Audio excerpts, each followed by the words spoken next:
Oh god, am I late? Am I late? Oh, please don't tell me I'm late. Please don't tell me I'm late. Oh, shoot. Well, looks like someone should have been harder, better, Well, it looks like I've missed the views train when it comes to talking about Daft Punk, but I've still been wanting to check out some of the movies associated with the duo for quite a while now, and now seems like a perfect excuse to delve into them. So let's delve into them. D.A.F.T, a story of dogs, androids, firemen, and tomatoes. And while that may seem like the most epic story put to DVD since Shark Tale, it's not so much a movie as it is a compilation of music videos for tracks off of Daft Punk's first album, Homework. And there's no solid plot thread going throughout these videos, but there's still enough behind the scenes and commentaries on the DVD to make it feel like a solid companion piece to the album. After a pretty radical intro to the DVD, we start off with the video for Daft Punk, about a dog with a bum leg and a radio that won't turn off but is conveniently playing Daft Punk by Daft Punk. Yeah, pretty neat, isn't it? The whole video seems to encompass an evening for this dog getting acquainted with the big city streets of New York City. He eventually meets up with a childhood friend and they make plans to go for dinner, but ruh-roh, he can't bring his radio on board! And that bus driver's already like 17 minutes late, so he's gotta get out of there like a banana split. And the video ends with a nice little wraparound with him crossing the street, but looking both ways this time. It's pretty cool, while whistling the tune to Daft Punk by Daft Punk. This one was directed by Spike Jonze, and it's one of the few in this collection that doesn't feel like just a music video. All throughout, Daft Punk is playing in the background from his radio, and that serves as a nice musical accompaniment following the dog on his adventures. The whole video is pretty cute overall, and there's not really much to say about it. After that, we get the music video for Around the World, and this one actually might be my favorite video of the bunch, and the behind the scenes for it definitely helps support that. It's essentially a choreographed dance between all of these people that works in this circulatory motion in tune with the music. It's got pretty lights in the background, and it's very hypnotizing to watch everything play out along with the song. It's very robotic, hence the androids, and also plays like a nice visual representation of the instrumentation of the song, which I found to be quite intriguing. This was directed by Michael Gondry, who went on to direct, and this one might be a bit of an interesting throwback for some of you, Be Kind, Rewind. There's no link or connection, I just wanted to say that. Moving on to the video for Burnin', this is where we start to see the late 90s and early 2000s just oozing from the seams, with fast cuts, freeze frames, trendy clothing, and cool dudes. This one's about a boy at a family barbecue who dreams of being a fireman and putting out a fire in a high-rise building with partygoers oblivious to the inferno below them. This one's quite cute as well, especially with the ending, with the kid putting out the fire at the barbecue and giving that cheeky little smile. He's just so adorable, that little rugrat. Following that up is the tomato section of our story, Revolution 909, and this might be the funniest one out of all of them. Again, we have a very late 90s era music video with the baggy jeans and the fancy camera movements paired with frequent cuts. They even included a post-processed fish eye lens to the behind the scenes video, which was very disorienting. Luckily, they didn't end up using that for the whole thing. Now, this story is actually pretty epic when you think about it. We see some fuzz rolling in and busting the joint up, taking all the ruffians down, and this one woman seems quite infatuated with the ketchup stain on this guy's shirt. Like, she's really eyeing it up like, is that some ketchup I see? Then we get a full-on backstory of the tomato being harvested and processed and shipped down to the local grocery store, where Grandma picks up a few and takes them home with her. Then we get a complete recipe for tomato sauce as we watch Grandma boil tomatoes for a few seconds, strain them, peel away the skins, chop the tomatoes, set aside, then heat olive oil on low flame, add dried red peppers, add a diced onion, add salt, then cook onions until tender, add tomatoes, add torn basil like that basil killed your dog, then lower heat and stir occasionally for at least 1 hour, then she packages it up nicely, and it ends up being the meal of spaghetti that the cop eats and slops on himself. This brings the narrative completely back full circle to that moment with the staying crazy woman who used that as a distraction to get away and flees off into the big city night. Move over, Avengers, have you ever heard of tomatoes? It's a really emotional story when you get to the bottom of it. And so our collection ends with Fresh, where we are reunited with the dog from earlier, who is now a star actor who got the girl, and together they drive off into the Hollywood Hills. Well, they're not both driving. They're not both reaching for the steering wheel like, I want to go to Chick-fil-A, no, I want to go to McDonald's! Overall, this collection was quite fun to peruse through and definitely captured the era of Daft Punk and that time period in general in a bottle. This definitely signaled the beginning of Daft Punk's foray into films, especially as a companion piece to one of their albums. Additionally, at the end of the DVD was a live performance of their song Rollin' and Scratchin', complete with 9 different camera angles that you could switch between with your DVD remote, making you feel like you're directing the music video.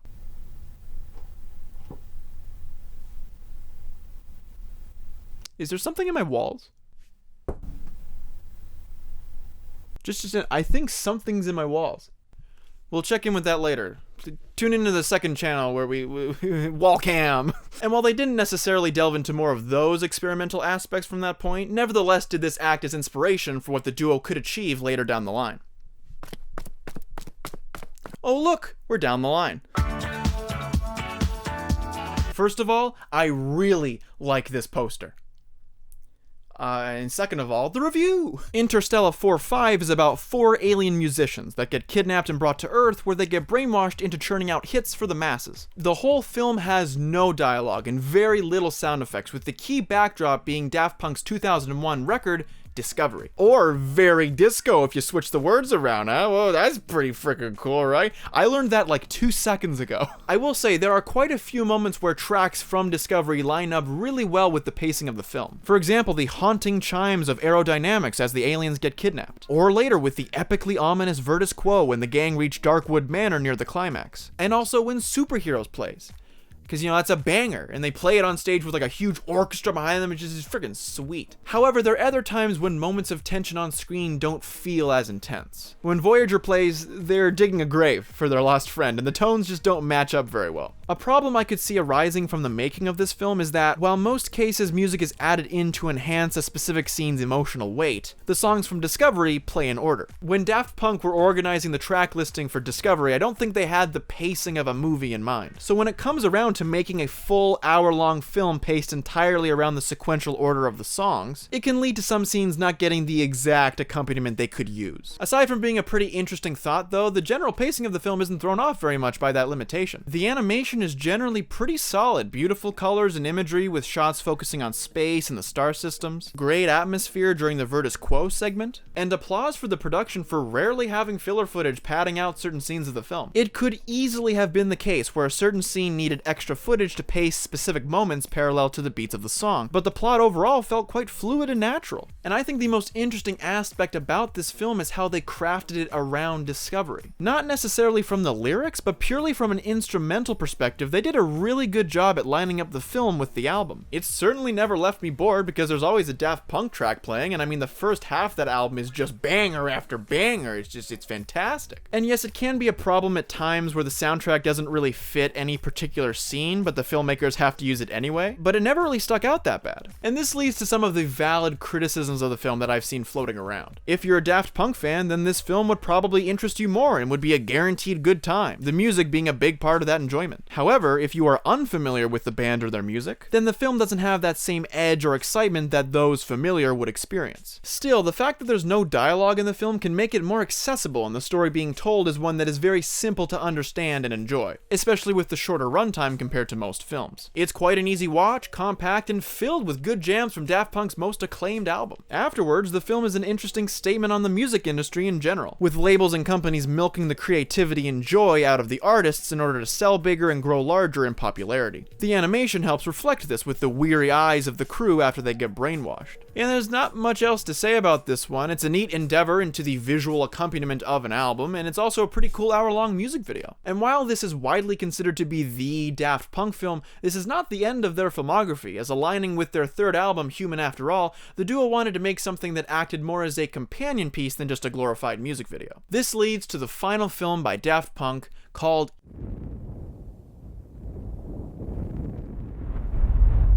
Electroma, the companion piece to Human After All. Now, Electroma was actually the one of these films that I was most intrigued by, mainly because there's so much mystery veiled around it. With Interstella 4.5, you get the gist of what it's gonna be. It's an anime movie with their album Discovery playing in the background, so you have some familiarity going into it. Whereas with Electroma, aside from the robots being in it, it's a complete mystery as to what the hell it actually is. And look, this review is gonna be a little bit difficult if I don't at least summarize the plot of the film. So if you'll bear with me. Electroma starts out with the two robots out in the desert getting into their car. They then drive for quite a while until they reach town, where everybody, assumedly, is just a robot like our main characters. And look at the little baby Daft Punk, just little baby Daft Punk mask, oh, it's so cute. They continue through until they reach this incredibly stellar sci-fi laboratory where they get prosthetics applied to their helmets to make them look human. And I know, we're gonna get to that, trust me. They then take a stroll around town with their new looks to the shock of everybody else. They scare this poor kid senseless, and even more so when their prosthetics start melting under the excruciating heat. They get chased by the townsfolk until they quickly find respite in this dingy bathroom where they have quite an emotional moment for a pair of stoic-faced robots. Then they walk out of town, then walk some more, then they walk in the nighttime, then they walk some more, and then one of them stops. But don't worry, he catches up. Then some aerial shots of the desert, and then I think the camera goes into a vagina, and then they walk some more, and then one of them stops again and is like, please kill me now. So Hero Robot number 2 sets off Hero Robot number 1, and he explodes while the other continues walking into the sunset. And then shortly after, he decides he's done too, but he can't reach the switch on his back. How depressing is that? Then he removes and smashes his helmet on the ground, using a piece to light himself ablaze to reveal some pretty cool robot appendages. And then he walks some more in the night while on fire.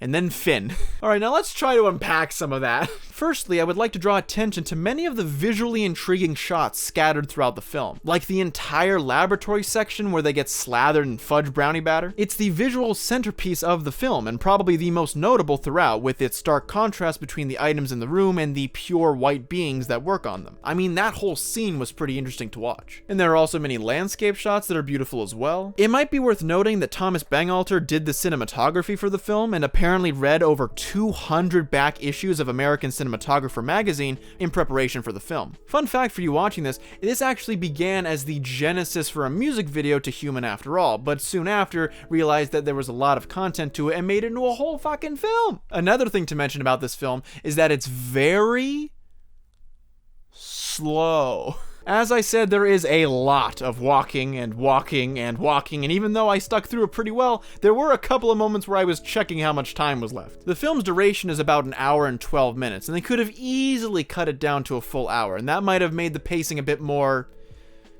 well, I don't want to say bearable, but alas, here we are. And it's not just me, as apparently those desert trek sequences caused a large portion of the audience to do their own trek out of the theater during the Cannes Film Festival showing. Once again, we're given a dialogue-less work, but this time instead of Daft Punk music being played in the background, instead they implemented a selection of various orchestral and instrumental works to accompany it. This can help with some of the longer shots of walking or driving, but when they're being chased out of town and that almost too dramatic piano music starts playing, it did make me laugh a little bit.